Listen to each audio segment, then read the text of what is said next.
پھر اللہ کہتا ہے کہ اس نطفے کو ہم نے علقہ لٹکی ہوئی جو کی طرح بنا دیا، اور پھر یہ لٹکی ہوئی جو کی طرح کا جو یہ مادہ تھا، اللہ کہتا ہے میں نے پھر اس کو چبائے ہوئے گوشت کی طرح مضغہ بنا دیا، اور پھر اسی مضغہ کو چبائے ہوئے گوشت کی طرح کے لوتھڑے کو ہم نے ہڈی بنا دیا، اور پھر اسی ہڈی کے اوپر ہم نے گوشت چڑھا دیے، انسان تیار ہو گیا۔ سبحان اللہ۔ تو قرآن کریم نے ہمارے اپنے تخلیق کے بارے میں بھی جن باریک نکات کو واضح کیا ہے، آج کی سائنس نے کچھ سالوں پہلے اسے ڈسکور کیا، اور وہ حیرت زدہ ہیں۔ قرآن کریم ہی نے بتایا ہے کہ انسان کے اندر جو درد، کرب، تکلیف محسوس کرنے کا سورس ہے، وہ چمڑی ہے۔ کیا ہے بھائیوں؟ انسان اپنے جسم میں جو درد محسوس کرتا ہے نا، وہ چمڑی کی وجہ سے۔ یہ جلد اور یہ اوپر کی چمڑی اگر نہ ہو، جل جائے تو میرے بھائیوں درد محسوس نہیں ہوگا۔ اسی لیے جب کوئی آدمی برن ہو چکا ہو، جھلس چکا ہو، تو پھر اس انسان کو ایک ڈاکٹر، اس کا اسپیشلسٹ چیک کرنے کے لیے اس کو سوئیاں چبھاتا ہے۔ وہ دیکھنا چاہتا ہے کہ اس کی چمڑی کس حد تک جل گئی ہے، کیا اس حد تک جل گئی ہے کہ اس میں درد اور کرب کو محسوس کرنے کا احساس ختم ہو گیا ہے۔ اگر یہ احساس ختم ہو گیا تو ڈاکٹر کے لیے ایک بڑے ہی آزمائشی لمحے سے گزرنا پڑتا ہے۔ لیکن اگر وہاں سوئی چبھونے سے، وہاں پکڑنے سے، دبانے سے وہ مریض درد محسوس کرتا ہے تو ڈاکٹر خوش ہو جاتا ہے کہ اطمینان رکھیے، علاج تیار ہے۔ قرآن نے جانتے ہیں 14 صدیوں پہلے، 1400 سال پہلے اس چیز کو بتایا۔ قرآن کریم نے اس کو واضح کیا۔ سورہ نساء کی آیت نمبر 56 میں اللہ کہتا ہے ان الذین کفروا، جو لوگ کافر ہیں، اللہ کے منکر ہیں، حق کا انکار کرنے والے ہیں، سوف نصلیہم نارا، ہم ان کو جہنم میں داخل کریں گے۔ کلما نضجت جلودہم بدلناہم جلودا غیرہا لیذوقوا العذاب، اور جب جب ان کی یہ چمڑیاں آگ سے جل جائیں گی، ختم ہو جائیں گی، وہ بھسم ہو جائیں گے، تو پھر سے ہم ان کے اوپر یہ چمڑی چڑھا دیں گے، نئی چمڑی دے دیں گے تاکہ وہ عذاب کا مزہ چکھ پائیں۔ یہ آیت کریمہ ریاض سعودی عرب کے اندر 8ویں کانفرنس ہوئی تھی، تو ایک غیر مسلم پروفیسر تگاتا تگاشان اسے کہا جاتا ہے، جو سائنس کا ماہر، علم الاجساد کا ماہر، جسم کے تمام باڈی پارٹس اور اس کے تجزیے کا ماہر، وہ اس 8ویں کانفرنس میں پہنچتا ہے، اور یہ آیت کریمہ جب تحقیق کے دوران سے ملتی ہے، اسی اسٹیج پر ریاض کی 8ویں کانفرنس میں، اٹانومی کانفرنس، جو تجزیے اجساد کے اوپر بحث کرتی تھی، اس کے اسپیشلسٹ وہاں بلائے گئے تھے، اس کے متخصصین کو وہاں دعوت دی گئی تھی، اس میں پروفیسر تگاتا تگاشان بھی آئے تھے۔ انہوں نے اسی 8ویں کانفرنس میں قرآن کی یہ آیت جب ان کے سامنے آئی، تحقیق سے گزری، تو اس کانفرنس میں انہوں نے اعلان کیا کہ میں یہ قرآن، جس نے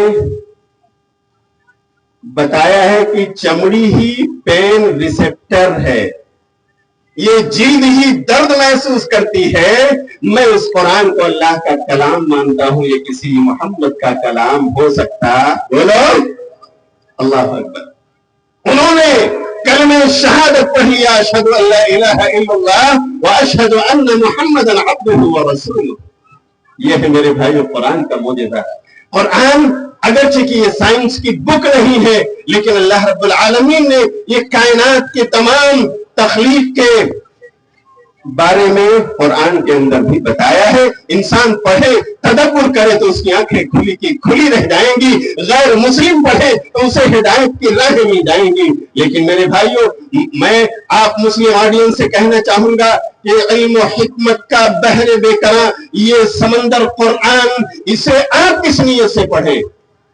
آپ یہ جاننے کے لیے پڑھیں کہ اگر علم پر بحث کرتا ہے تو اس میں علم توحید سب سے پہلے نمبر پر ہے۔ میرے بھائیوں، کس نے بتایا ہے کہ اللہ خالق کائنات ہے اور وہ اکیلا ہے، اس کے علاوہ کوئی بھی لائق عبادت نہیں؟ بولو، کس نے بتایا؟ یہ علم قرآن نے دیا ہے۔ آپ پڑھیے سورہ محمد کی آیت نمبر 19، اللہ فرماتا ہے فَاعْلَمْ أَنَّهُ لَا إِلَهَ إِلَّا اللَّهُ وَاسْتَغْفِرْ لِذَنبِكَ۔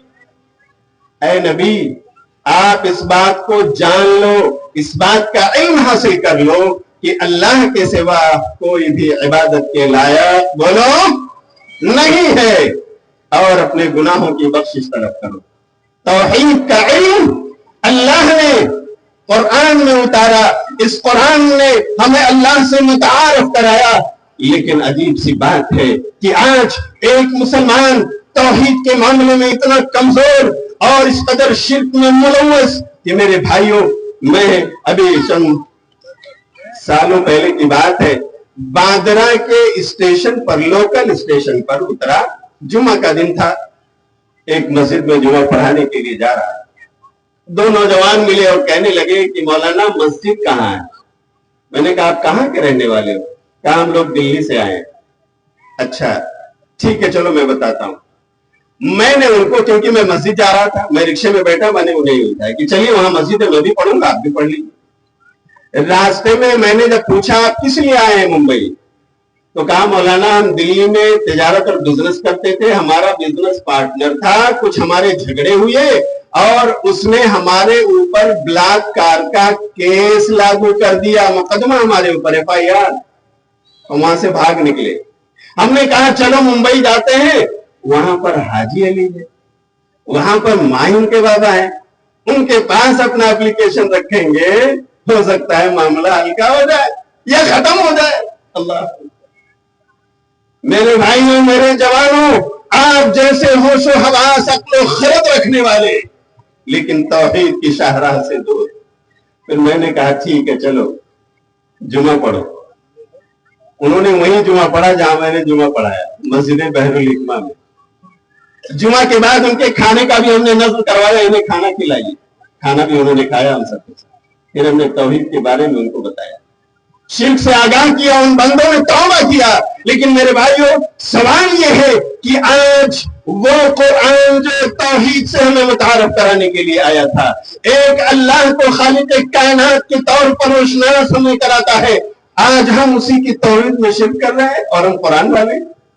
اللہ اکبر، کتنے ایسے لوگ ہیں شادی کے بعد اگر 2-4 سال بچے پیدا نہ ہو تو کہتے ہیں کہ مسجدوں میں مانگ مانگ کر تھک گیا ہوں، اب چلو اجمیر والے سے مانگ کراتے ہیں۔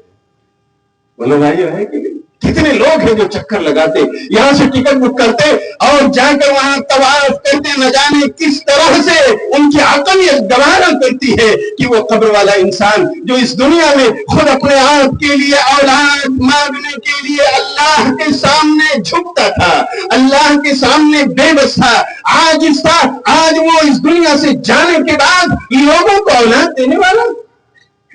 میرے بھائیوں، کبھی آپ کے عقل اس میں سوال آتا ہے کیسے ہیں ہم اور آپ؟ اللہ کے قرآن میں کتنا واضح اعلان اور بیان ہے۔ سورہ شورى کی آیت نمبر 50 پڑھیے، للہ ملک السماوات والارض یخلق ما یشاء، اللہ ہی کے لیے آسمان اور زمین سب کی بادشاہت ہے۔ سب کا بادشاہ کون ہے؟ ایک اللہ۔ یخلق ما یشاء، وہ جسے چاہتا ہے پیدا کرتا ہے۔ یہب لمن یشاء اناثا ویہب لمن یشاء الذکور، وہ جسے چاہتا ہے صرف مؤنث یعنی بیٹیاں دیتا ہے، اور جسے چاہتا ہے صرف مذکر یعنی بیٹے دیتا ہے، او یزوجہم ذکرانا واناثا، اور جسے چاہتا ہے میل اور فیمیل، بیٹے اور بیٹیاں دونوں ملا جلا کر کے دیتا ہے۔ ویجعل من یشاء عقیما، اور جسے چاہتا ہے وہ بانجھ بنا دیتا ہے، نہ بیٹے اور نہ ہے کسی کی طاقت اسے دینے کی؟ بولو نہیں۔ میرے بھائیوں، ہم کیوں اللہ کی توحید میں شرک کی ملاوٹ کر رہے ہیں؟ ہاں، تمام انبیاء کو اللہ نے وحی بھیجا، پیارے نبی صلی اللہ علیہ وسلم کو قرآن جو دیا اس میں بھی یہی وحی ہے۔ وَلَقَدْ بَعَثْنَا فِي كُلِّ أُمَّةٍ رَسُولًا أَنِ اعْبُدُوا اللَّهَ، ہم نے جتنے بھی انبیاء بھیجے امتوں کی طرف سب کو اسی بات کی وحی کی تھی، ایک اللہ کی عبادت کرو، اس کی عبادت میں کسی کو شریک بولو نہ بناؤ۔ لیکن آج اولاد دینے والا ہم غیروں کو، جو اللہ کا کام ہے وہ ہم نے اللہ کے بندوں کو سونپ دیا ہے۔ میرے بھائیوں، اس شرک سے توبہ کیجیے، اللہ ہمیں توبہ کی توفیق عطا فرمائے۔ یہی قرآن ہے جو ہم کو رسالت اور نبوت سے متعارف کراتا ہے، علم نبوت اور رسالت کے بارے میں آگاہی دیتا ہے۔ قرآن اعلان کرتا ہے قُلْ يَا أَيُّهَا النَّاسُ إِنِّي رَسُولُ اللَّهِ إِلَيْكُمْ جَمِيعًا، اے نبی آپ ان دنیا کے انسانوں سے کہہ دیجئے کہ میں تم سب کی طرف رسول بنا کر بھیجا گیا۔ قرآن دوسری جگہ اعلان فرماتا ہے وَمَا أَرْسَلْنَاكَ إِلَّا رَحْمَةً لِلنَّاسِ، قرآن اعلان کرتا ہے ہم نے اے نبی آپ کو تمام دنیا والوں کے لیے رحمت بنا کر بھیجا، اور کہتا ہے وَمَا أَرْسَلْنَاكَ إِلَّا كَافَةً لِلنَّاسِ بَشِيرًا وَنَذِيرًا، تمام جہان والوں کے لیے جنت کی خوشخبری سنانے والا، جہنم سے ڈرانے والا ہم نے آپ کو بنا کر کے بھیجا ہے۔ اور یہی قرآن ہے جو ہمیں نبی آخر الزماں کے بارے میں بتاتا ہے کہ اب نبیوں کی جو کڑی تھی، نبیوں کا جو سلسلہ تھا، رسالت اور نبوت کی جو لڑی تھی، اس کے آخری سرے پر نبی آخر الزماں حضرت محمد رسول اللہ صلی اللہ علیہ وسلم کو اللہ نے مبعوث فرمایا اور کہا ما كان محمد نبا احد من رجالكم ولكن رسول اللہ وخاتم النبیین، یہ محمد صلی اللہ علیہ وسلم تم میں سے کسی مرد کے باپ نہیں ہے، کیونکہ جب یہ آیت اتری تو آپ کی تمام نرینہ اولادیں انتقال کر چکی، لیکن یہ تو اللہ کے رسول اور آخری نبی۔ اب اگر یہی آخری نبی ہے تو یہی آخری رسول بھی ہے۔ لیکن میرے بھائیو بتاؤ کیا فتنہ نہیں چل رہا ہے کہ نبی آخر الزماں یہ ہے لیکن رسول آخر الزماں نہیں ہے؟ نعوذ باللہ من ذالک۔ اس لیے کسی نے قادیانی کو اپنا نبی مان لیا، ہاں کسی نے مسلمہ کذاب کی طرف اپنے آپ کو بڑھایا، کسی نے اسود عنسی اور کسی نے سجاہ بنت حارث کو نبی اور رسولہ کہا۔ یہ فتنے ہم سب دیکھ رہے ہیں۔ میرے بھائیوں، اس علم نبوت اور رسالت کے بارے میں آگاہی دینے والا اگر کوئی کلام ہے تو وہ اللہ کا آخری کلام، آخری معجزہ، یہی قرآن جس کی عظمت پر آج یہ کانفرنس منعقد ہوئی ہے۔ ہمیں اپنے عقیدوں کو درست کرنا ہے، نبی آخر الزمان صلی اللہ علیہ وسلم کو آخری رسول تسلیم کرنا ہے، اور ختم نبوت کا اعلان قرآن نے کیا ہے۔ یہی اعلان لے کر گلی گلی کوچے کوچے ہمیں اس پیغام کو پہنچانا ہے۔ اللہ ہم سب کو اس کی توفیق عطا فرمائے۔ یہی قرآن ہے جو ہمیں بتاتا ہے کہ اس نبی کو اللہ نے مفسر بنایا، ہمیں یہ علم قرآن پرووائڈ کرتا ہے اور کہتا ہے کہ اے لوگوں سنو، قرآن کے پڑھنے والے سنو۔ اللہ کہتا ہے وَأَنزَلْنَا إِلَيْكَ الذِّكْرَ لِتُبَيِّنَ لِلنَّاسِ مَا نُزِّلَ إِلَيْهِمْ، اے نبی ہم نے آپ پر یہ قرآن اتارا ہے تاکہ آپ لوگوں کے لیے اس چیز کو کھول کھول کر بیان کر دو جو ان کی طرف بھیجا گیا ہے، جو احکامات انہیں دیے گئے ہیں۔ اس کا مطلب یہ ہے کہ یہ نبی ہی اس کے مفسر ہے، یہ نبی ہی اس کے مبین ہے، یہ نبی ہی اس کے ایکسپلین کرنے والے ہیں۔ تو اے لوگوں بتاؤ ان کا ایکسپلینیشن ہے کیا، ان کا بیان ہے کیا، ان کی تفسیر کسے کہتے ہیں؟ وہ تو وہی آپ کا قول ہے، آپ کا عمل ہے، آپ کی تقریر ہے، اسے مانو۔ یہ گویا نبی کے قول و عمل کی حجیت کا علم ہمیں دے رہا ہے قرآن کریم۔ اس لیے کہ اللہ نے فرمایا وَمَا آتَاكُمُ الرَّسُولُ فَخُذُوهُ وَمَا نَهَاكُمْ عَنْهُ فَانْتَهُوا، اللہ کے رسول جو کچھ تمہیں دے اسے لے لو، جس سے روکیں اس سے رک جاؤ۔ یہی قرآن ہے جو اعلان کرتا ہے فَلَا وَرَبِّكَ لَا يُؤْمِنُونَ حَتَّى يُحَكِّمُوكَ فِي مَا شَجَرَ بَيْنَهُمْ ثُمَّ لَا يَجِدُوا فِي أَنفُسِهِمْ حَرَجًا مِّمَّا قَضَيْتَ وَيُسَلِّمُوا تَسْلِيمًا۔ قرآن کہتا ہے کہ یہ لوگ تو مومن ہو ہی نہیں سکتے جب تک یہ آپ کو اپنے اختلافی معاملات میں حکم نہ تسلیم کر لے، پھر آپ جو کچھ فیصلے انہیں سنا دیں اس پر وہ سہمتی نہ کر لیں، تب تک یہ مومن کامل ہو سکتے بولو نہیں۔ لیکن افسوس کا مقام آج قرآن کے اس مفسر اعظم، اس مفسر اول جس کو اللہ نے یہ حق دیا، آج اس کی تفسیر کو نہ قبول کرنے کا فتنہ انکار حدیث جنم لے چکا ہے۔ اور قرآن کریم کے نام پر اہل قرآن کا ایک گروہ اور ایک جتھا وجود میں آ چکا ہے جو یہ کہتا ہے کفانا کتاب اللہ، اللہ کی کتاب بس ہے، کچھ اور نہیں۔ بولو بھائیو کیا وہ نجات پائے گا؟